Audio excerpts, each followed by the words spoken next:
I never thought my own brother would be the one to destroy my engagement, but life has a way of revealing people's true colors at the most unexpected moments. My name is Rebecca Mitchell, though most people call me Becca, and at 32, I had thought I finally had everything figured out. A promising career as a product manager at a successful tech company, a beautiful apartment in the city, and most importantly, a loving relationship with Alex, my college sweetheart and fiancé of 8 months. We had been together for 6 years before he proposed, and I thought we had a solid foundation that nothing could shake. My family had always been a complicated source of both strength and stress in my life, particularly my relationship with my older brother Michael. We had been inseparable as children, weathering our parents' messy divorce together and forming a bond I thought was unbreakable. That's why what happened at our family barbecue last summer still feels like a knife to my heart when I think about it.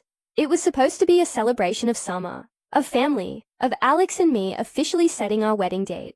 The weather was perfect, the food was delicious, and everyone seemed to be having a good time, until Michael had one too many beers and decided to stand up as everyone was gathered around the patio. "I need to say something," he announced, his eyes glazed, but focused directly on Alex. The conversations around us quieted as everyone turned to look at my brother. I remember feeling a flutter of anxiety in my chest, hoping he was about to give some heartfelt, if slightly drunken toast to our happiness. Instead, he pointed at Alex and said the words that would ultimately unravel everything. "You don't deserve her." Just 5 words, spoken with such contempt that they seemed to hang in the air long after he'd said them. In that moment, I didn't yet understand that this wasn't just my brother being overprotective or having too much to drink. I didn't realize that behind those words lay months of manipulation, jealousy, and betrayal that would eventually cost me both my fiancé and my relationship with my only sibling. But perhaps what's most surprising isn't how quickly everything fell apart after that day, but rather how letting them both go would ultimately lead me to the strongest, most authentic version of myself I've ever known.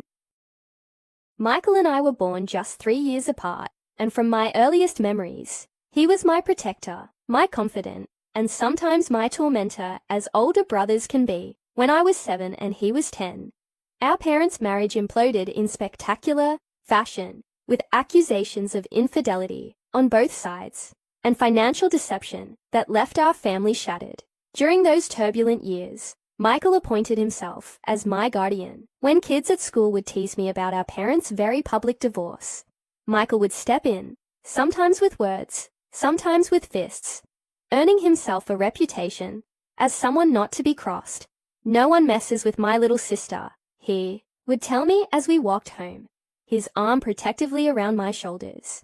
And I looked up to him with a kind of hero worship that, in retrospect, probably wasn't entirely healthy. Our mother got custody, but she worked 2 jobs to keep us afloat, which meant Michael and I spent a lot of time alone together, creating our own little world where we looked out for each other. When I had nightmares, it was Michael's room I would creep into, not my mother's. When he struggled with math, I would help him with his homework, even though I was younger. We created elaborate inside jokes and secret codes, building the kind of sibling relationship that made other kids jealous. But as we grew older, our paths began to diverge in ways that created an invisible fissure between us. I was academically inclined, earning scholarships and praise from teachers. Michael, while smart, was more restless and chafed under academic constraints. By the time I was graduating high school with honors and a full ride to a prestigious university, Michael had dropped out of community college and was working a series of dead-end jobs, each lasting shorter than the one before. I tried not to mention my accomplishments too much around him, sensing his growing resentment, but the distance between our lives continued to widen. When I came home for holidays, Michael would briefly show interest in my studies, asking questions about college life, but his eyes would glaze over when I got too enthusiastic. Then he would inevitably steer the conversation toward complaints about his boss, or the woman who had recently dumped him, or how unfair life was. Looking back now, I can see that Michael's personal struggles were coinciding with my increasing success, creating a toxic brew of insecurity and jealousy that he never addressed directly. When I introduced him to Alex during my junior year of college, Michael was polite but distant. Alex made repeated efforts to connect with him, inviting him to basketball games, offering to help him find better job opportunities through his network, even listening patiently to Michael's endless complaints about his circumstances. But nothing seemed to bridge the gap. "He's just protective of you," Alex would say, after yet another awkward interaction. "He'll come around eventually." And I believed him, because I wanted to believe him, because I couldn't bear the thought that my beloved brother might actually be sabotaging my happiness out of his own insecurity. There were warning signs, of course, like the time Michael accidentally spilled beer all over Alex's new suit at my graduation dinner, or when he conveniently forgot to pass along messages from Alex when he called our family home, or the time he interrogated Alex about his 5-year plan in a way that felt more like an inquisition than brotherly concern. Each time, I made excuses for Michael's behavior. He had a rough childhood, I'd explain to Alex. He's just going through a tough time right now. And Alex, being the understanding person he was, would nod and say he understood. But I can see now that while I was making excuses for Michael, I was also placing an unfair burden on Alex to endure increasingly hostile behavior from someone who should have welcomed him into our family. And all the while, Michael's resentment was growing, feeding on my willingness to look the other way, until it finally erupted at that fateful barbecue in a way I could no longer ignore or explain away. I met Alexander Reeves during my sophomore year at university in an economics class we were both taking as an elective. He sat 2 rows in front of me, and I noticed him immediately, not just because he was handsome with his dark curly hair and thoughtful brown eyes, but because he asked such insightful questions that even our notoriously difficult professor seemed impressed. Our first real interaction happened when we were both reaching for the same business journal in the library stacks. "You can have it," he said with a warm smile.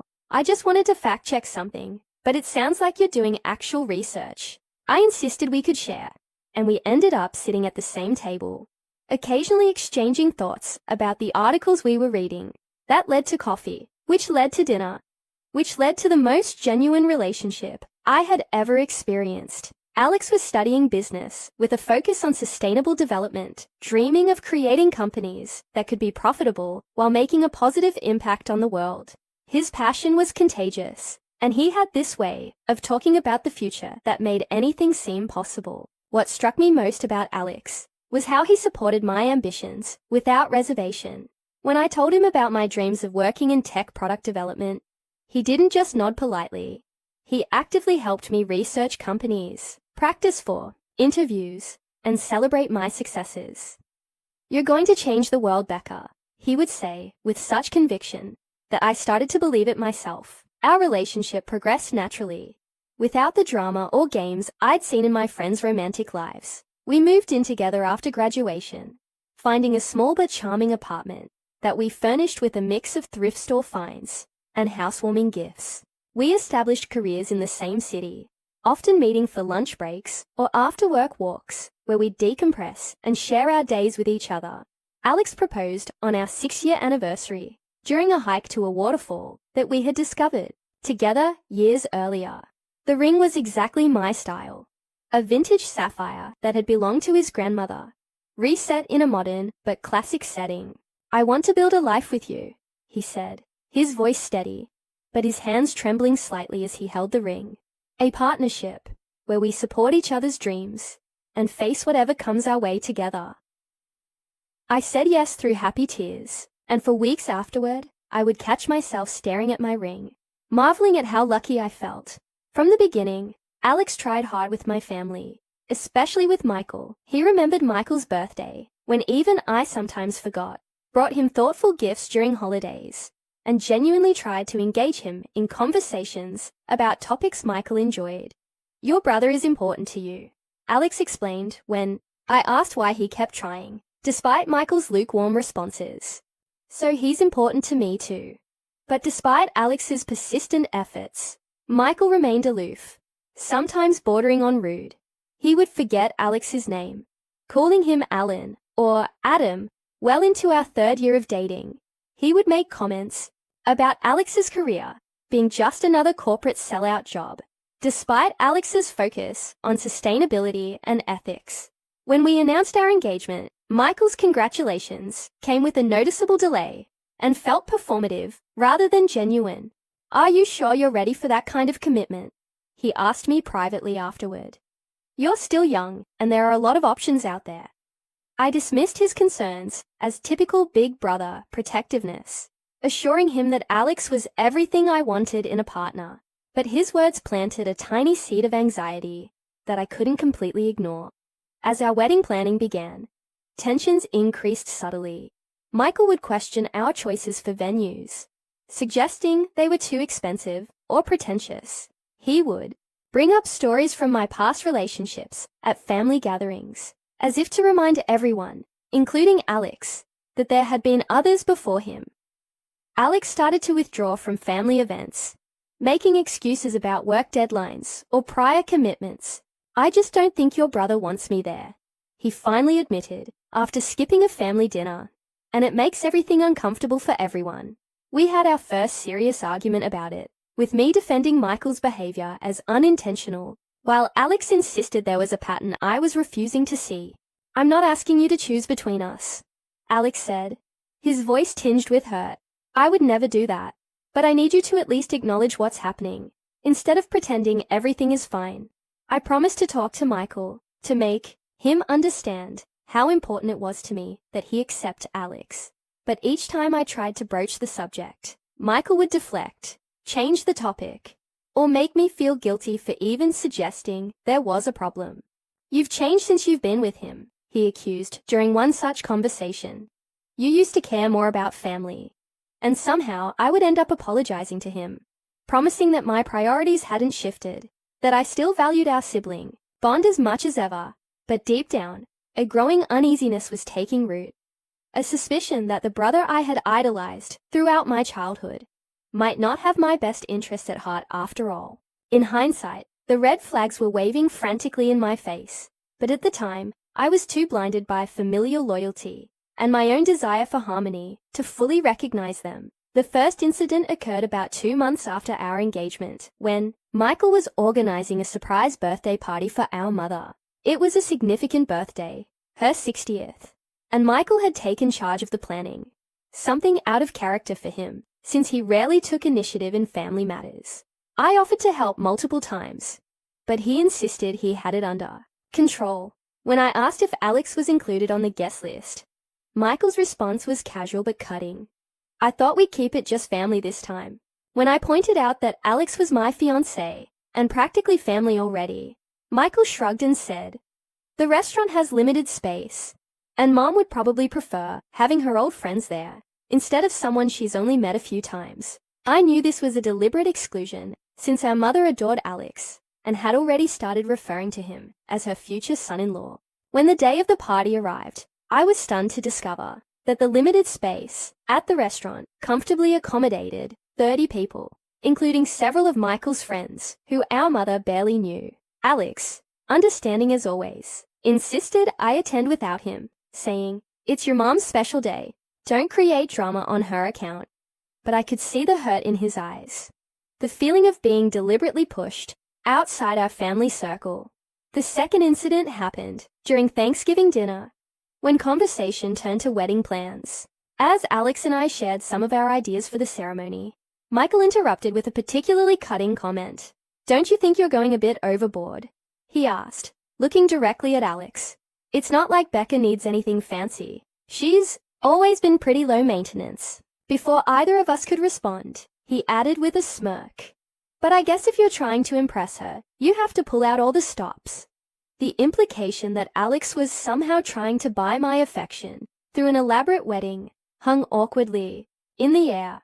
My father, who had been quietly eating until then, frowned at Michael and said, "I think they're planning a day that reflects both of them, which is exactly what they should do." I was grateful for my dad's intervention, but the damage was done. Alex grew quiet for the remainder of the meal, and on the drive home, he asked me if I also thought he was being excessive with the wedding plans. "Of course not," I assured him. Michael was just being Michael. You know how he can be sometimes.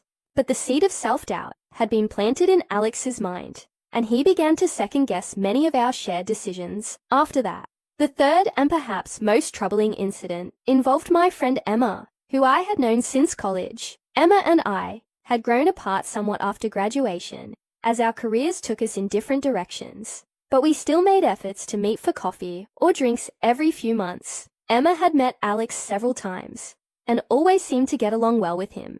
Though I noticed she often steered our conversations away from him when we were catching up. During a New Year's Eve party at my cousin's house, I was surprised to see Emma deep in conversation with Michael in a corner of the living room. I hadn't realized they knew each other well enough to chat so intensely.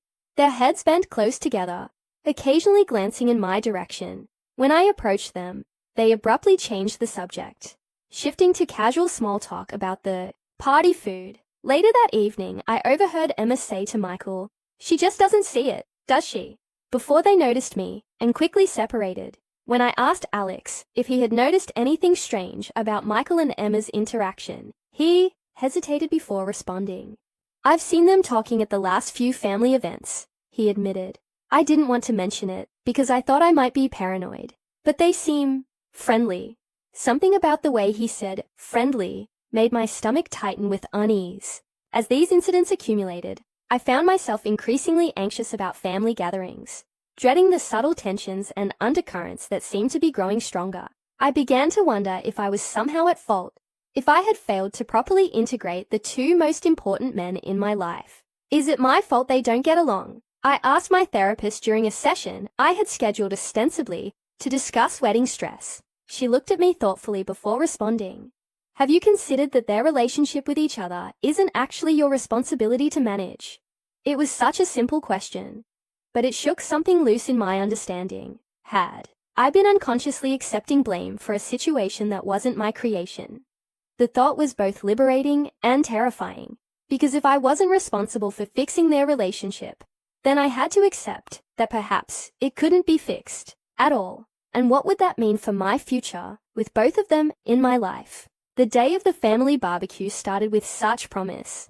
It was a perfect Saturday in July, with clear blue skies and just enough breeze to keep the heat comfortable. Alex and I had spent the morning preparing a big bowl of potato salad and marinating chicken for the grill, moving around my parents' kitchen with the easy synchronicity of a couple who know each other's rhythms. "Today is going to be great," I told him, squeezing his hand as we loaded the food into the car. "And everyone will be relaxed, and maybe Michael will finally see what an amazing guy you are." Alex smiled back, but I noticed it didn't quite reach his eyes. "That would be nice," was all he said, and I felt a twinge of guilt for how much strain my brother had put on him. My parents had gone all out for the occasion, setting up tables on their sprawling back lawn, stringing fairy lights through the trees for when evening fell, and firing up the massive grill that my father treated with more care than his car. My mother had made her famous lemonade, spiked with just enough vodka to create a pleasant buzz, without pushing anyone over the edge. Relatives began arriving around 4, bringing side dishes, desserts, and bottles of wine. My cousin Jen had brought her new baby, who was being passed around from one adoring family member to another. Even my grandmother had made the trip, sitting regally in a cushioned lawn chair like the family matriarch she was. As people arrived, I kept a watchful eye out for Michael, both anticipating and dreading his appearance. He showed up an hour late, as was his habit, with Emma unexpectedly in tow. I was surprised to see her there, as this was primarily a family gathering with just a few very close friends invited. "Hope you don't mind an extra guest," Michael said casually as he handed me a store-bought container of coleslaw. Emma didn't have plans tonight, so I thought she might enjoy some good food and company. Before I could respond, Emma gave me a quick hug. "Your brother insisted," she said, with a smile that seemed somehow apologetic and complicit at the same time. I brought wine to make up for crashing the party. I introduced them to everyone they hadn't met before, and things seemed to be going smoothly at first. Alex was manning the grill with my father. The two of them engaged in animated conversation about sustainable business practices. Michael was uncharacteristically social, moving from group to group with Emma always nearby, both of them drinking steadily from the moment they arrived. I found myself relaxing as the evening progressed, thinking that perhaps I had overreacted to the earlier tensions. Maybe things really would work themselves out naturally, as I had always hoped. It was around 8 o'clock, as twilight settled over the gathering, and the fairy lights twinkled to life in the trees, that everything fell apart. My father had just announced that Alex and I had set a wedding date for the following May, raising his glass in a toast to us. Cheers erupted from around the yard, and Alex put his arm around me, pulling me close, with a look of pure happiness on his face. That's when Michael stood up, his movements slightly unsteady from the alcohol he'd consumed. "I need to say something," he announced, his voice carrying across the suddenly quiet yard. I felt a flash of hope that he was finally going to offer his genuine blessing, to welcome Alex properly into the family. Instead, Michael fixed Alex with a hard stare and pointed at him accusingly. "You don't deserve her," he said, his words slurring slightly, but his meaning crystal clear. A collective gasp went up from the gathering, followed by a silence so complete I could hear the distant sound of a neighbor's wind chimes. Alex's arm around me stiffened, and I felt him take a sharp intake of breath. "What did you just say?" my father asked, his voice dangerously quiet. Michael didn't look at him, keeping his gaze locked on Alex. "I said he doesn't deserve her. None of you see it because he's so good at playing the perfect boyfriend, but I know better." He took another swig from his beer bottle. "He's not good enough for her, and deep down, she knows it too." I was frozen in place, unable to process what was happening. Emma, instead of looking embarrassed by Michael's behavior, was nodding slightly, as if in agreement. My mother stood up, her face flushed with anger. "Michael, that's enough. You're drunk, and you're ruining a lovely evening." But Michael wasn't finished. "Ask him about the business trip to Chicago last month," he said, turning to look at me, for the first time. "Ask him who he had drinks with, until 2 in the morning. I felt Alex go completely still beside me, as a cold wave of dread washed over me. How did Michael know about Alex's business trip schedule? And why was he implying something inappropriate had happened?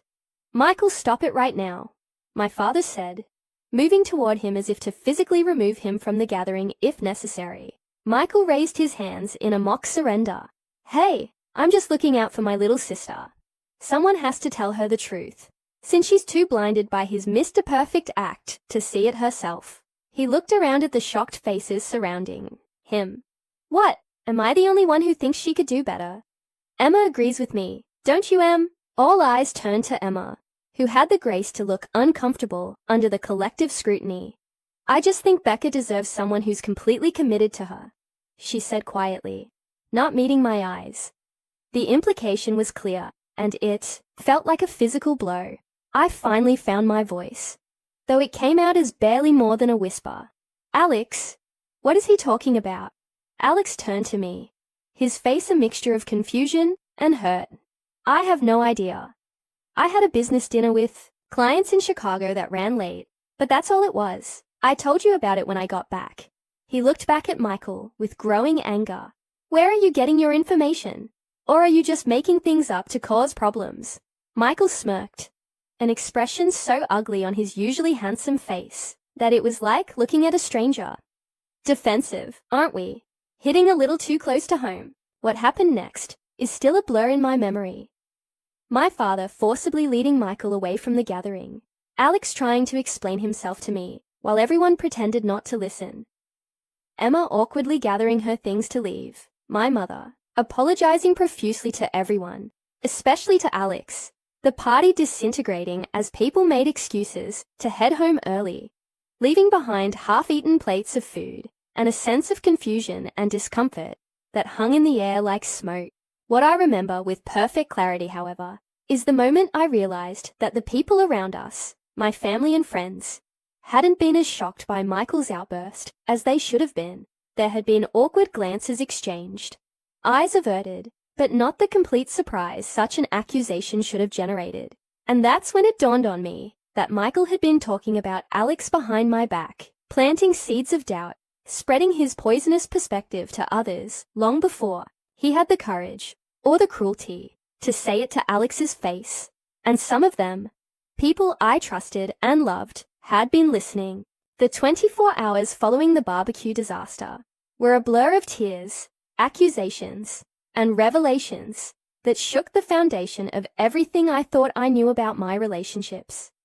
After everyone left, Alex and I had a heated argument in my parents' guest bedroom, where he vehemently denied any wrongdoing during his Chicago trip.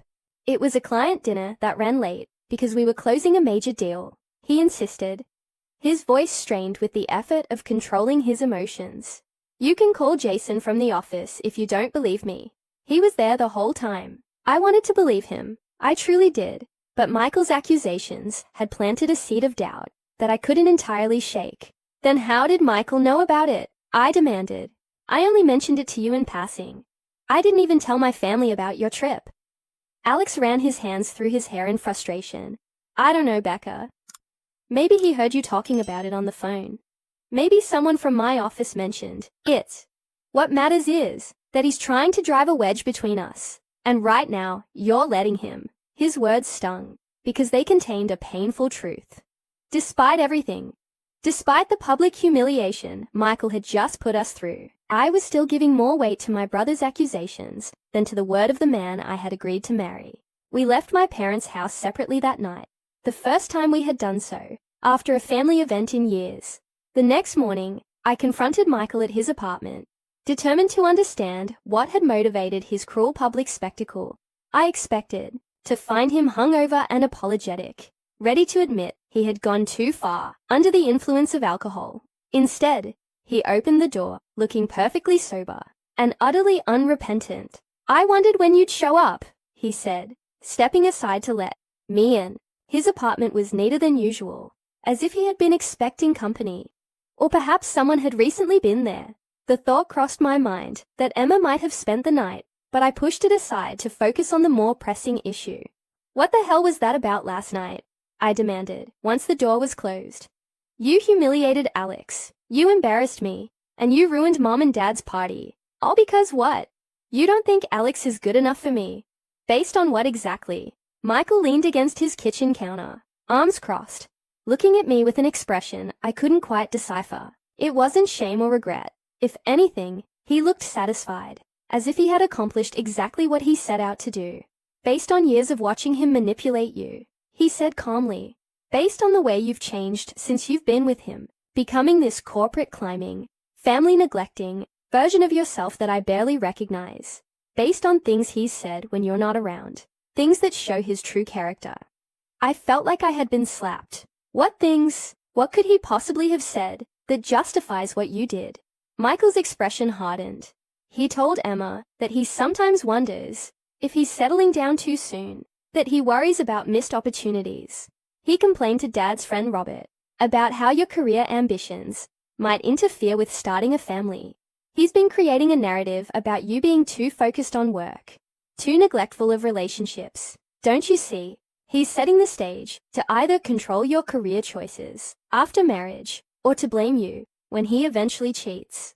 My mind was reeling. When would Alex have told Emma any of that? They barely know each other. And that's when the second betrayal became clear, as Michael's expression shifted to one of guilt for just a moment before he regained his composure. Emma and I have been seeing each other for a while now, he admitted. It started at your engagement party.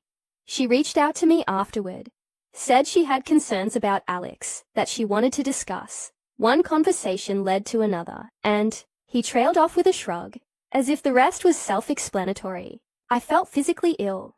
Emma, who had been my friend since college, who had helped me shop for my engagement ring, who had been one of the first people I called with the news of Alex's proposal, had been secretly meeting with my brother to discuss my relationship, had been dating him behind my back.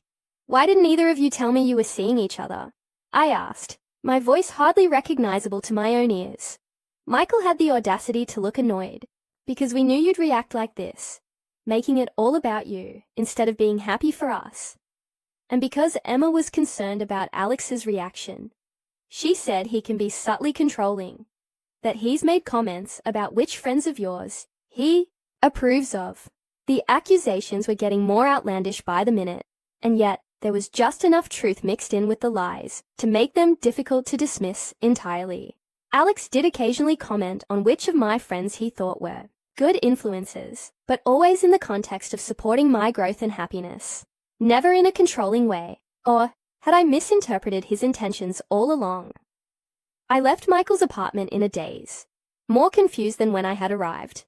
Instead of going home to the apartment I shared with Alex, I checked into a hotel, needing space to think clearly. That evening, as I was sitting on the hotel bed, staring at my engagement ring, my phone buzzed with a text from a number I didn't recognize. "You should see these messages. Alex isn't who you think he is." Attached were screenshots of text exchanges, supposedly between Alex and Emma. I scrolled through them with increasing horror. In them, Alex was confiding in Emma about his concerns regarding my naivety and discussing strategies for helping Becca see reality. The messages implied a level of calculation and manipulation that was completely at odds with the Alex I thought I knew. With shaking hands, I called Emma, who answered on the first ring, as if she had been waiting for my call. "Is this real?" I demanded without preamble. "Did Alex really text these things to you?" Emma's voice was soft, sympathetic, in a way that now seemed calculated rather than genuine. "Yes, Becca. I'm so sorry. I wanted to tell you sooner, but I was worried about how you'd take it. That's why I turned to Michael for advice. We never meant for things to develop between us, but we bonded over our shared concern for you." The final piece of the puzzle fell into place later that night, when I finally returned to my apartment to find Alex waiting up for me, his face haggard from lack of sleep. When I confronted him with the text screenshots, expecting denials or explanations, he looked genuinely confused. "I never sent these," he said, after examining them closely. "This isn't even my phone number, Becca. Look." He showed me his contact in Emma's phone from previous group communications we'd had. The number was different from the one in the screenshots. Someone created fake texts to make it look like I was saying these things. And given what happened at the barbecue, I think we both know who that someone might be. I wanted to believe him, but doubt had taken root so deeply that I couldn't trust my own judgment anymore. "Why would Michael go to such elaborate lengths?" I asked, more to myself than to Alex. "What does he gain from destroying our relationship?" Alex sat down heavily on our couch, looking utterly defeated. "Maybe it's not about what he gains, but about what he thinks he's losing. Your attention, your admiration. You've been his biggest supporter his whole life, and now that support is directed toward us, toward our future together." He looked up at me with tired eyes. "But what hurts the most is that you're even questioning me based on obviously fabricated evidence. After 6 years together, you're giving credence to text messages that anyone could have created because they came from your brother." His words hit me like a physical blow because they exposed the truth I had been avoiding. Despite years of proving his character, his loyalty, and his love, I was still giving Michael the benefit of the doubt over Alex. And in that moment of clarity, I realized that regardless of who was telling the truth about the text messages, a fundamental breach of trust had occurred that might be impossible to repair. Either my fiancé was a manipulative liar who had fooled me for years, or my brother was so pathologically jealous of my relationship that he would resort to elaborate deceptions to destroy it. Both possibilities were too painful to fully comprehend, and both left me questioning my own judgment in a way that made me feel utterly lost. "I need some time," I said finally, my voice small in the heavy silence of our apartment. "I can't think clearly right now." Alex nodded, his expression a mixture of hurt and resignation. "Take all the time you need. But remember, Becca, there's only one of us who has been consistently honest with you throughout our relationship. And there's only one of us who chose to air their grievances in front of your entire family, rather than speaking to you privately, like a person who truly cares about your feelings would do." As he gathered some belongings to stay with a friend, giving me space in our shared apartment, I found myself wondering if I had been blind all along, not just to Michael's jealousy or to Alex's potential deception, but to my own part in enabling a toxic dynamic between the two most important men in my life. And the question that kept repeating in my mind as I lay sleepless that night was devastatingly simple. Was I really that blind? For a week after the barbecue incident, I lived in a state of emotional limbo, cycling between anger, confusion, and profound sadness.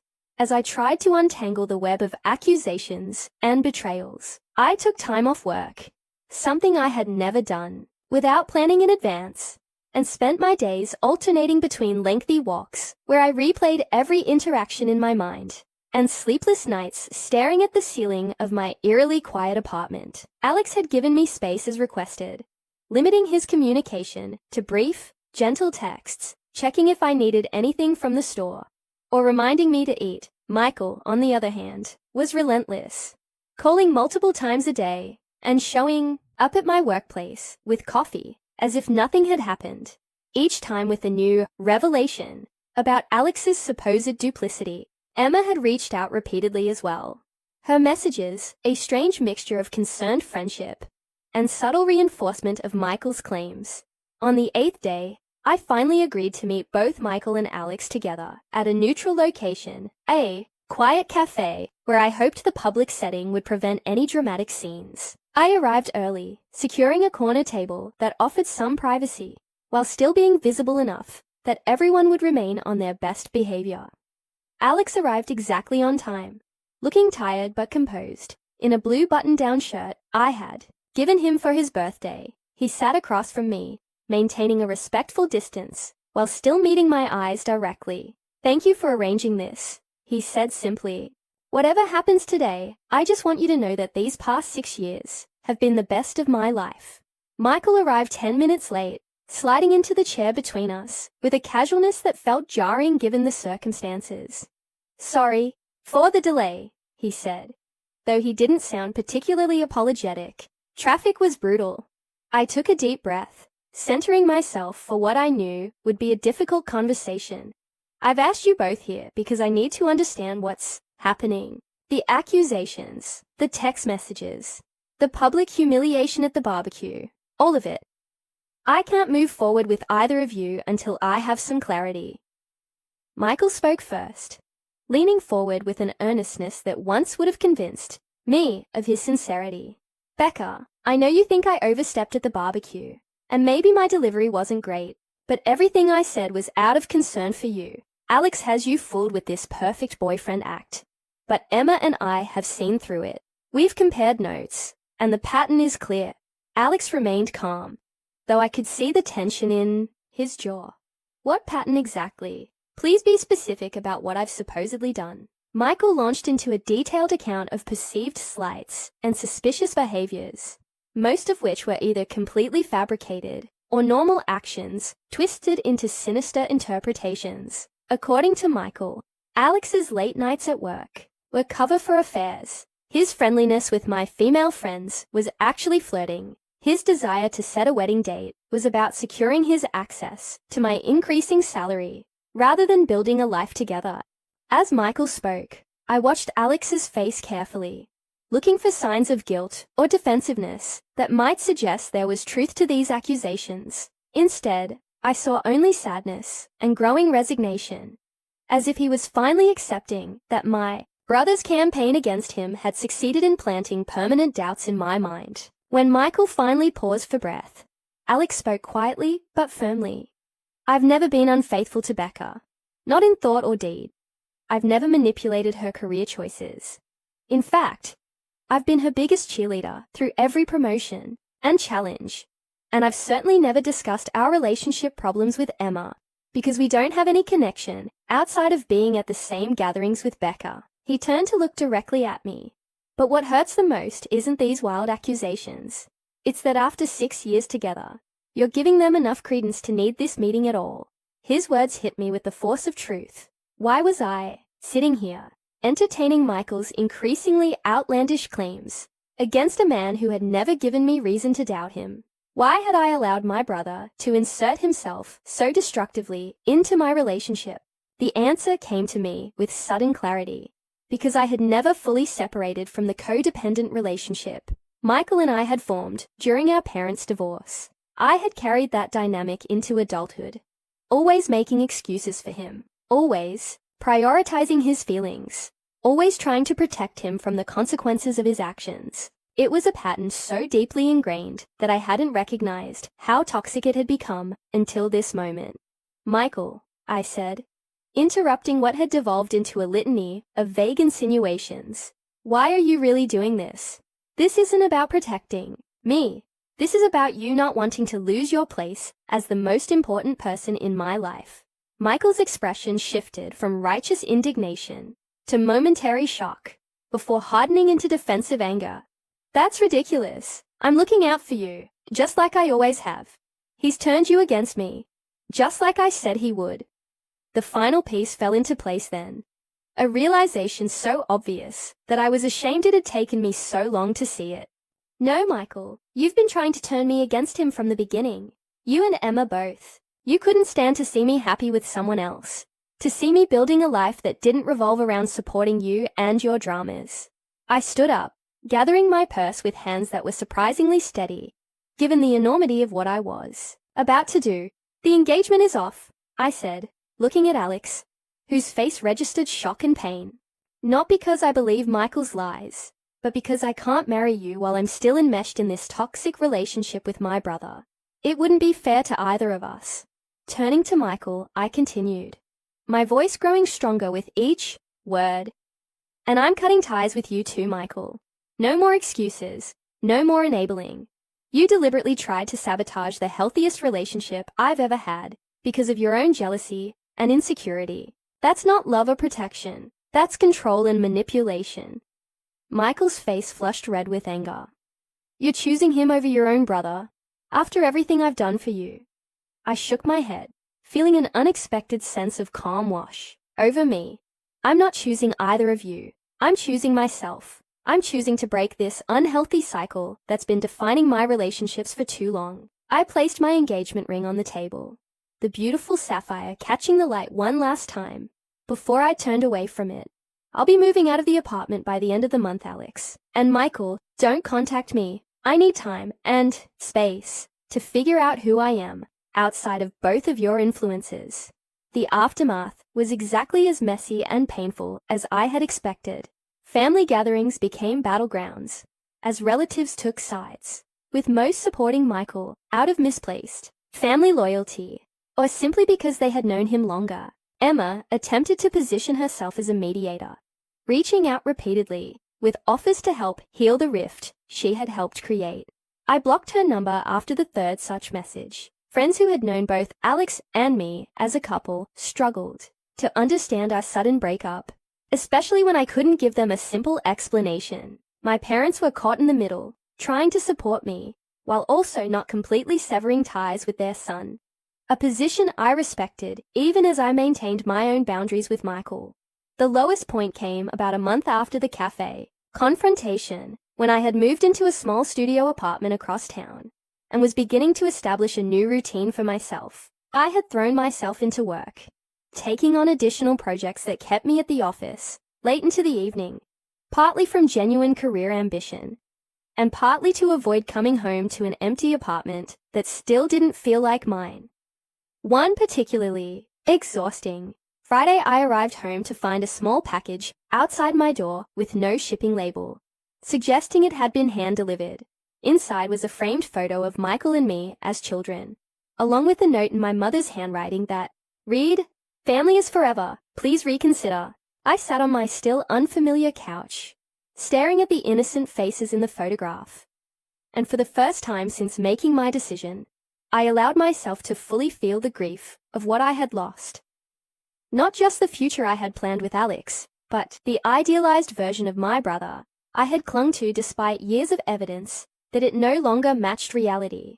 I cried until there were no tears left, until the ache in my chest had dulled to a manageable throb, and then, in a moment of clarity, that felt like emerging from a long tunnel into sunlight, I realized that this pain was a necessary part of growth. I'd rather be alone than surrounded by lies, I whispered to the empty apartment, a mantra that would sustain me through the difficult months ahead. The next morning, I packed up the photo and returned it to my parents' house, when I knew they wouldn't be home, leaving it with a note of my own. I love you both, but I need to love myself more right now. Please respect my need for space. Then I blocked Michael's number, removed him from all my social media accounts, and asked my parents to refrain from updating him about my life, or vice versa. It was the most difficult boundary I had ever set, but also the most necessary. And as I drove away from my childhood home that day, I felt the first tentative stirrings of something I hadn't experienced in months: hope. The first 3 months after cutting ties with both Michael and Alex were among the most difficult of my life. A period of profound loneliness and self-doubt that tested my resolution daily.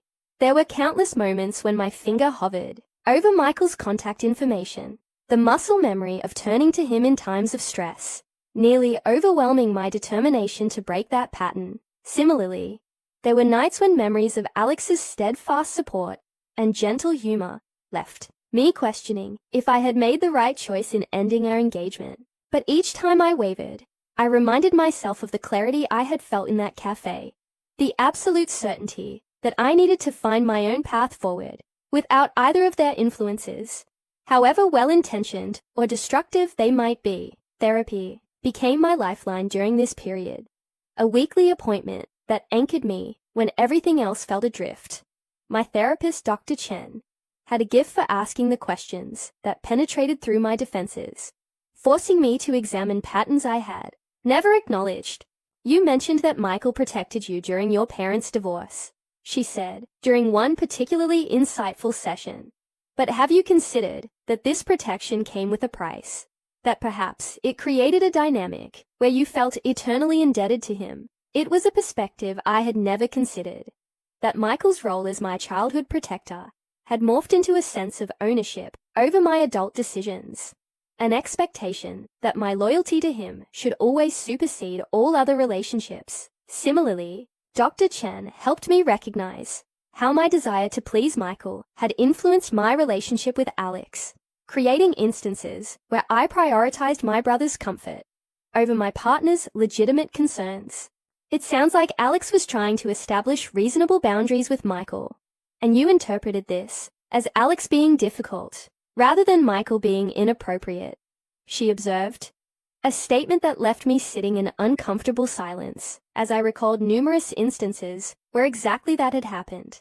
As these realizations accumulated, I began the slow, painful process of disentangling my sense of self from both relationships.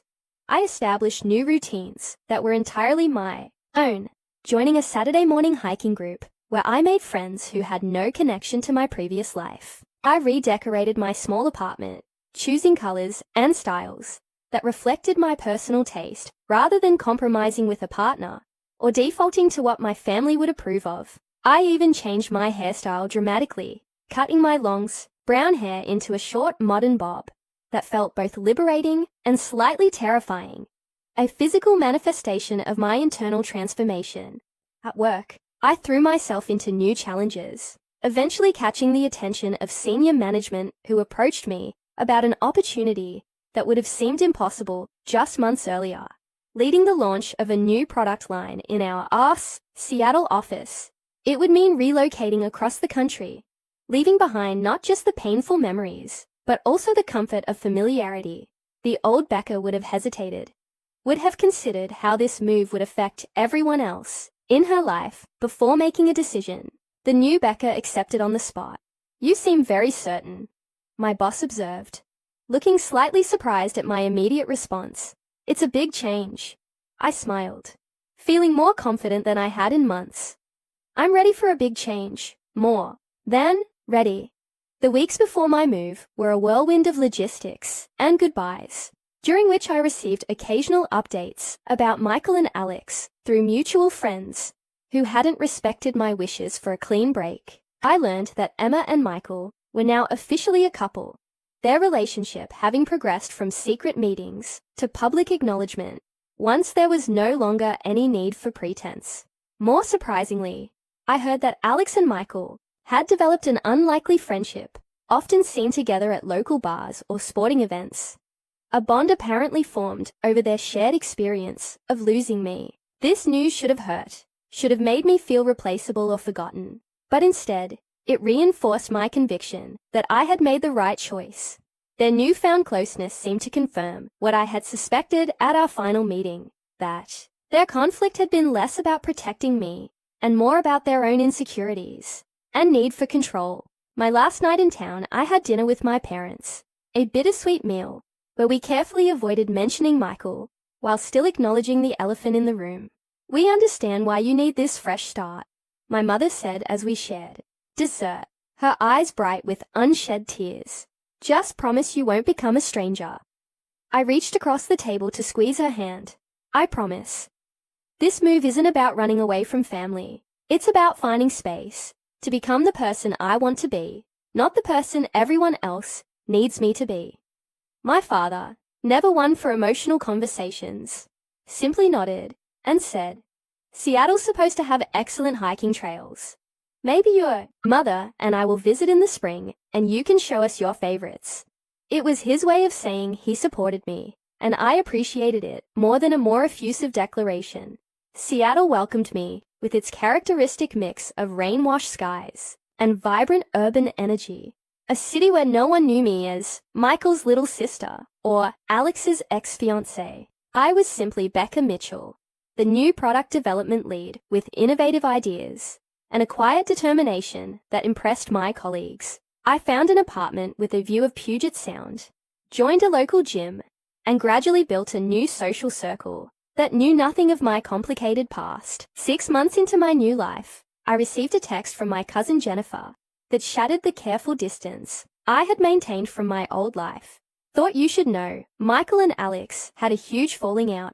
Apparently, Michael's been seeing Alex's ex from college behind Emma's back." The whole thing exploded at Uncle Dave's retirement party. Family taking sides again. "Miss you." Attached was a photo of what appeared to be Michael and an unfamiliar woman leaving a restaurant together, his hand placed possessively on her lower back. I stared at the message for a long time, a complex mixture of emotions washing over me. There was a certain poetic justice in Michael betraying Emma after they had conspired to betray me, but mostly I felt a profound sense of gratitude that I was no longer entangled in that web of drama and deceit. I typed and deleted several responses before finally sending, "Thanks for letting me know. I hope everyone works it out eventually. Miss you too."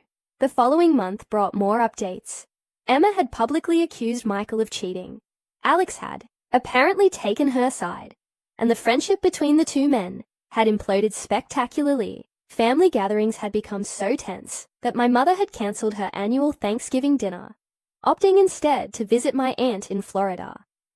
It was as if removing myself from the equation had revealed the true nature of the relationships that had formed in my absence. Relationships built on shared manipulation rather than genuine connection. Then came the attempts at contact. First from Alex, a simple email with the subject line, "I understand now," and a brief message apologizing for not seeing Michael's patterns sooner. I read it several times, but never responded, unsure what purpose it would serve to reopen that door. Next was Emma, with a tearful voicemail, asking for forgiveness and claiming that she had been under Michael's influence. A phrase that made me laugh out loud at its transparent attempt to absolve her of responsibility. Finally, inevitably, came Michael himself, his message arriving almost exactly 1 year after the fateful barbecue. "Becca, I messed up. With you, with Emma, with everything. I need my sister back. Please call me."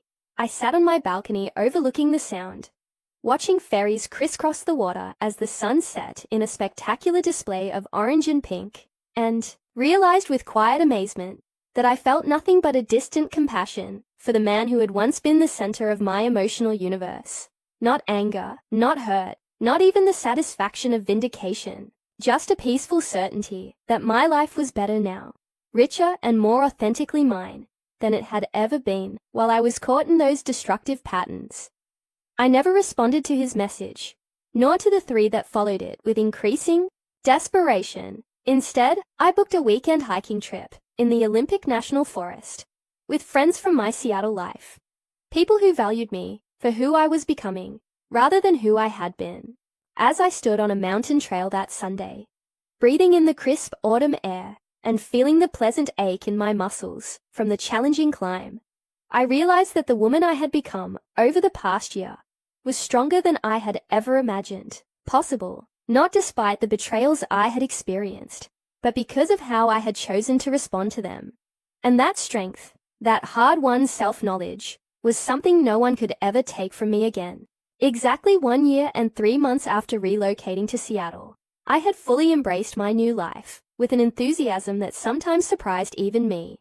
My product line launch had exceeded all projections, earning me a substantial bonus and serious consideration for a director-level position, despite my relatively young age. I had developed a close circle of friends who knew me only as the confident, self-assured Becca, not the people-pleasing version of myself I had left behind. I had even begun a cautious, slow-building relationship with Daniel, a marine biologist I had met through my hiking group, a man whose straightforward communication and respect for my boundaries was refreshingly different from my previous relationships. On a rainy Tuesday evening in October, as I was preparing dinner in my apartment while Daniel chopped vegetables beside me, my phone lit up with a call from a number I hadn't seen in months. My cousin Jennifer. I hesitated before answering, aware that Jennifer was one of the few family members who still occasionally updated me about the situation back home, despite my requests for distance. "Should I give you some privacy?" Daniel asked. Noticing my hesitation, I shook my head, appreciating his sensitivity, but not wanting to retreat into secrecy. "It's just my cousin. She sometimes acts as the family news service." I answered with a casual, "Hey Jen, what's up?" trying to keep my tone light, despite the slight tightening in my chest that these calls always triggered. Jennifer dove straight in without preamble, her voice pitched with the particular excitement of someone delivering particularly juicy gossip. "Becca, you won't believe what happened at Aunt Linda's birthday party last weekend. Michael and Alex got into an actual fist fight in the backyard over Emma of all people." I nearly dropped the wooden spoon I was holding, splashing pasta sauce onto my kitchen counter. "They what?" Jennifer launched into a detailed account of how the once unlikely friendship between my brother and ex-fiancé had deteriorated into open hostility. According to her, Michael had been dating Emma seriously for several months after their initial getting together, even discussing engagement, when Alex apparently began reaching out to Emma privately, initially to check on her, but eventually crossing into what Michael perceived as emotional territory. Emma supposedly confided in Alex that Michael had become controlling and jealous.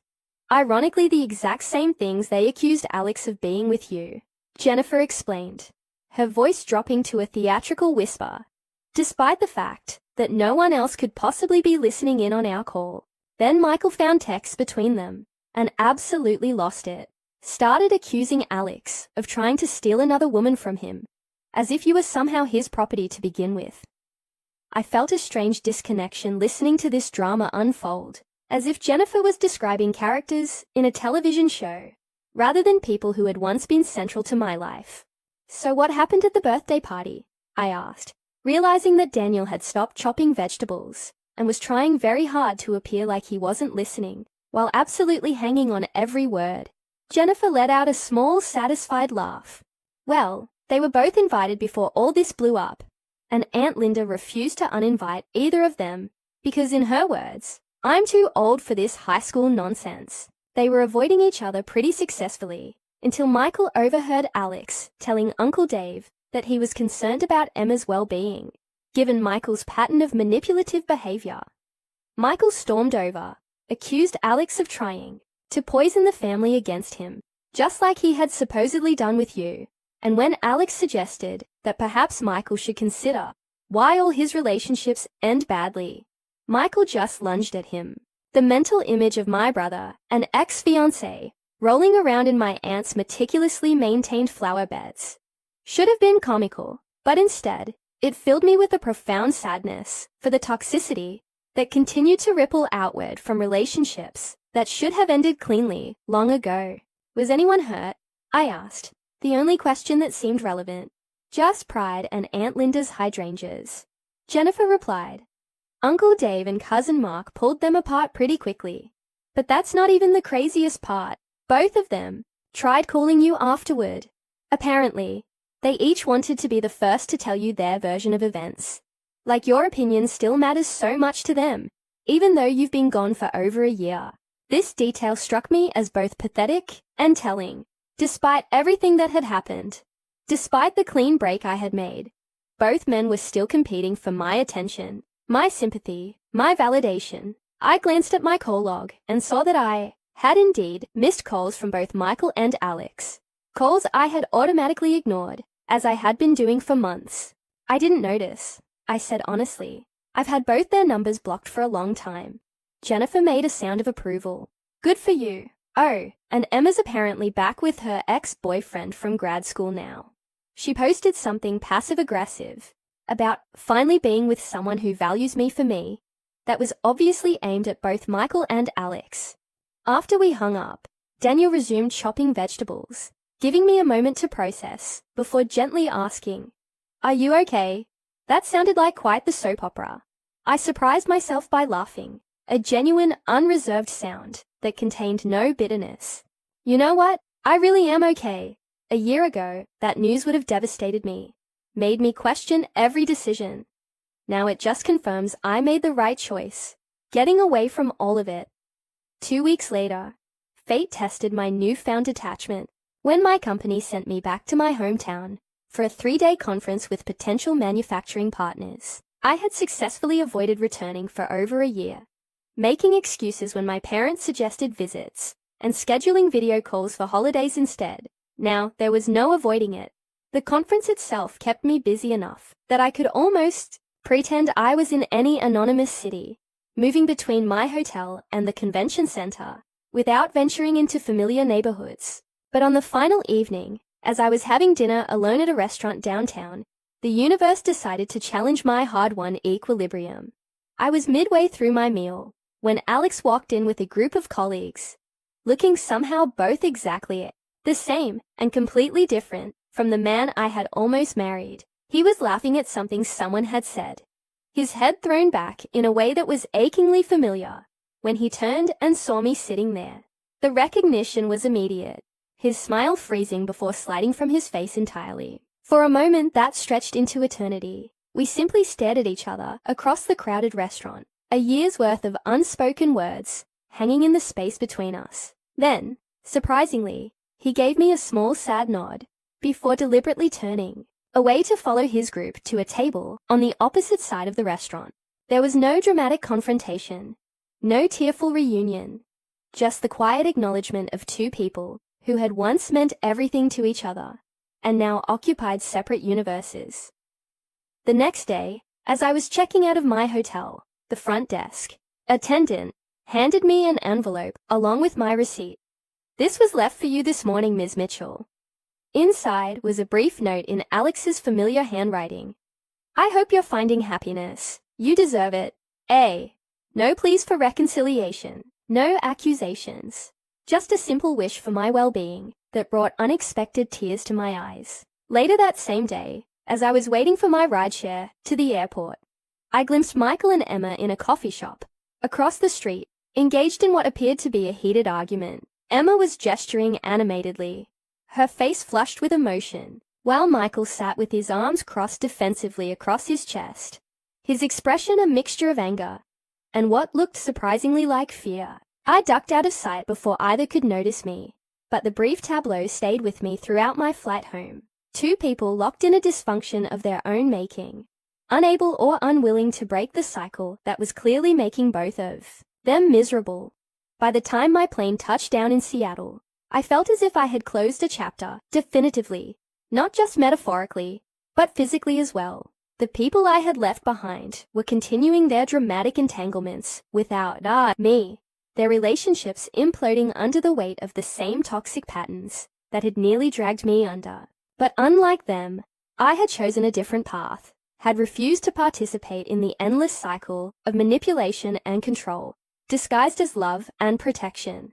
As my rideshare driver navigated the familiar route from the airport to my apartment, the rain-slicked streets reflecting the city lights like scattered stars, I realized that the most powerful choice I had made wasn't leaving my hometown or even ending my engagement. It was recognizing that I deserved relationships based on mutual respect and genuine care, rather than possession and control, and watching the implosion from afar only confirmed the wisdom of that choice. 2 years after the barbecue that changed the course of my life, I barely recognized the woman I had been then. Not just externally, though my short hair had grown into a stylish bob, and my wardrobe had evolved to reflect my increased confidence, but internally, where the most significant transformations had occurred. I had been promoted to Director of Product Development, becoming the youngest person in my company to hold that title. My relationship with Daniel had deepened into something solid and nurturing, built on open communication and mutual support, rather than codependency or obligation. Most importantly, I had developed a relationship with myself based on self-knowledge and self-respect, learning to recognize my own needs and boundaries, rather than constantly subordinating them to others' expectations. On a sunny April morning, as Daniel and I were enjoying coffee on my balcony, discussing a potential hiking trip to Mount Rainier, my phone pinged with an email notification. I nearly ignored it, reluctant to break the peaceful moment with work concerns, but something prompted me to glance at the screen. The subject line made my heart skip. Wedding invitation, Jennifer and Carlos. My cousin Jennifer, who had remained one of my few consistent connections to my old life, was getting married. I opened the email with a mixture of happiness for her and trepidation about what this might mean for me. The invitation was beautiful, a digital preview of the formal card that would arrive by mail, with all the expected details about date, venue, and registry information. But it was the personal note at the bottom that caught my attention. Becca, I know family gatherings have been complicated for you, but Carlos and I really want you there. Yes, Michael will be attending. He's Carlos's friend from college too. And possibly Alex, mutual friends. But after 2 years, maybe it's time. No pressure, just love. Jen. I stared at the screen long enough that Daniel gently touched my arm, bringing me back to the present moment. Everything okay? He asked, his brow furrowed with concern. I showed him the invitation, including Jennifer's note, watching his face as he absorbed the implications. Daniel knew my history, not in exhaustive detail, but enough to understand the significance of potentially facing both Michael and Alex. Again, what do you want to do? He asked, after reading it, his tone carefully neutral, making it clear this was entirely my decision. 2 years ago, I would have agonized over this invitation, torn between family obligation and self-protection, probably making my choice based on what would cause the least disruption for everyone else involved. The woman I had become took just moments to decide, with a clarity that felt like sunlight breaking through clouds. I want to go, I said, surprised by the certainty in my voice. Not to reconnect with Michael or to get closure with Alex, but to celebrate Jennifer's happiness and to show myself that they no longer have power over my peace of mind. Daniel smiled, squeezing my hand supportively. Then we'll go, and if it gets uncomfortable, we can always make a graceful exit. The weeks leading up to the wedding brought occasional updates from Jennifer, who couldn't help sharing bits of family gossip, despite her best intentions. Michael and Emma had broken up permanently, their relationship having imploded under the weight of mutual suspicion and control issues. Michael was currently single and, according to Jennifer, doing some serious soul-searching with a therapist. Finally, Alex had started dating someone new, a kindergarten teacher named Olivia, who was apparently completely different from his usual type, which I took to mean different from me. These updates washed over me with diminishing emotional impact, like waves gradually losing their force as they approached the shore. By the time the wedding weekend arrived, I felt genuinely curious rather than anxious about seeing these people who had once been so central to my existence. Daniel and I flew in the day before the ceremony, checking into our hotel before attending the rehearsal dinner, to which I'd been invited as Jennifer's cousin, despite not being in the wedding party. As we entered the restaurant's private room, I instinctively scanned the crowd, spotting my parents first. They had visited me in Seattle several times over the past 2 years, our relationship having gradually healed.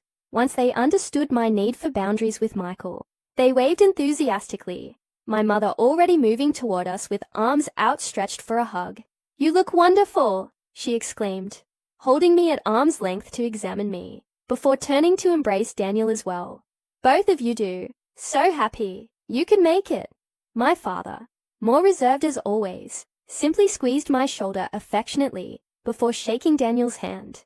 Good to have you here, Becca. Table 12 has seats saved for you.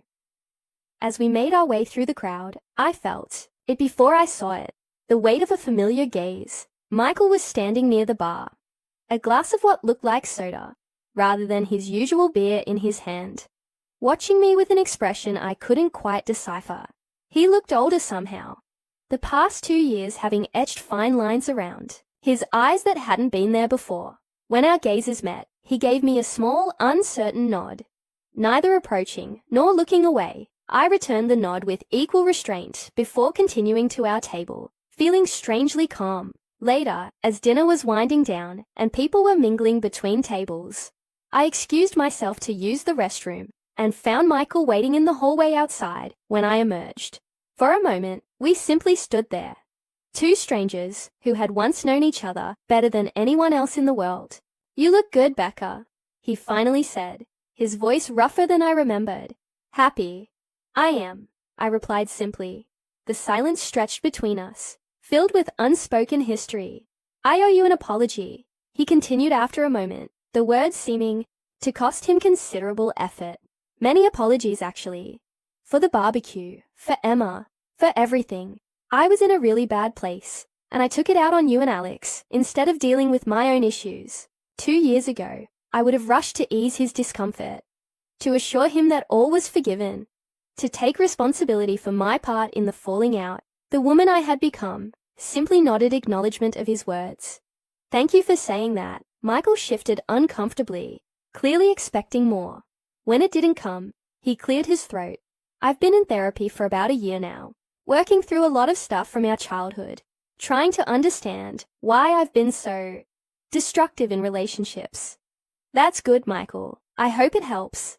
Another long pause, during which I felt no need to fill the silence with reassurances or questions. Do you think we could ever? Would you be open to trying to rebuild some kind of relationship? He finally asked, vulnerability naked in his expression. I considered the question carefully, not out of cruelty, but out of respect for my own journey and his. I don't know, I answered honestly. I'm glad you're working on yourself, and I wish you well with that process. But I've worked hard to build boundaries that keep me healthy and whole. Any relationship we might have in the future would need to respect those boundaries. He nodded, disappointment evident, but no anger or manipulation in his response. I understand. For what it's worth, I'm proud of you, Becca, for standing up for yourself, for building the life you wanted. As we returned to the main room, I caught sight of Alex across the space, deep in conversation with a petite woman with a warm smile, who I assumed was Olivia. He glanced up, seeing me with Michael, a flicker of surprise crossing his face. Before he composed himself and offered a small wave. I returned it with a polite smile, before rejoining Daniel at our table, feeling a strange sense of completion, rather than the emotional turmoil I had half expected. The wedding itself, the next day, was beautiful. Jennifer radiant in her gown, and Carlos looking at her with undisguised adoration. As I watched them exchange vows, Daniel's hand warm in mine, I reflected on how profoundly my understanding of love had evolved over the past 2 years. I had once confused love with possession, with sacrifice, with putting others' needs so far above my own that I lost sight of who I was. Now I recognize that true love, whether romantic, familial, or self-directed, required boundaries and respect, alongside affection and care. At the reception, Alex approached our table during a moment when Daniel had stepped away to get drinks. May I? He asked, gesturing to the empty chair beside me. When I nodded, he sat down, maintaining a respectful distance. Congratulations on the promotion, he said, surprising me with the knowledge of my career advancement. Jennifer mentioned it. I always knew you'd go far. Thank you, I replied, noting with interest that I felt no lingering romantic pull toward him, just a mild curiosity about the person he had become.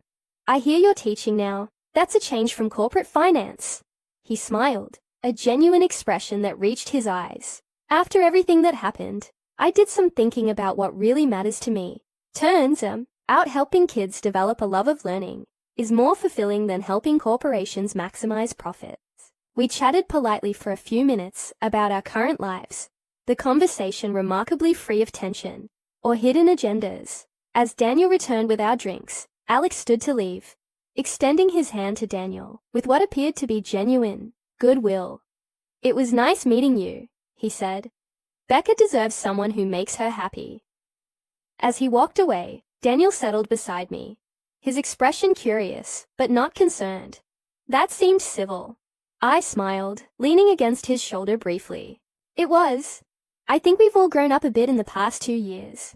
Later that evening, as Daniel and I danced to a slow song, I caught sight of Michael sitting alone at a table, watching the couples on the dance floor with a pensive expression. Emma was across the room, noticeably avoiding looking in his direction, her animated conversation with another guest seeming slightly forced. Alex and Olivia were dancing nearby, their body language comfortable and affectionate. In that moment, I felt neither smugness nor sorrow, just a profound gratitude for the journey that had brought me to this place of peace. The path had been painful, filled with betrayal and difficult choices, but it had led me to a version of myself I could truly respect. 2 days later, as our plane took off from my old hometown, I gazed out the window at the familiar landscape receding below us. The city that had once contained my entire world now seemed small from this vantage point. Just one place among many where I might choose to build a life. Daniel had fallen asleep beside me, his head resting comfortably against my shoulder, his presence a steady comfort rather than a completion of myself. I thought about the many forms betrayal can take, the obvious ones, like Michael's public humiliation of Alex or Emma's secret collusion with my brother, but also the subtler ones, like my betrayal of myself in constantly placing others' needs above my own. The greatest wisdom I had gained wasn't that people can hurt you in unexpected ways, though that was certainly true. It was that our response to betrayal shapes us more profoundly than the betrayal itself. I could have chosen bitterness, could have allowed the experience to make me cynical about relationships, or afraid to trust again. Instead, I had chosen to use it as a catalyst for growth, for establishing healthier patterns, for building a life guided by authenticity rather than obligation. As the plane leveled off above the clouds, golden in the late afternoon sunlight, I felt a sense of closure that had nothing to do with forgiveness or reconciliation with Michael or Alex. It came from within, from the knowledge that I had transformed what could have been merely a painful chapter in my life into the beginning of a much better stories. The betrayal that once threatened to define me had become instead merely the spark that illuminated a different path, one that led to a stronger, wiser, more authentic version of myself. And that, I realized, as I watched the sun setting over the clouds casting them in hues of gold and pink, was the most unexpected gift of all.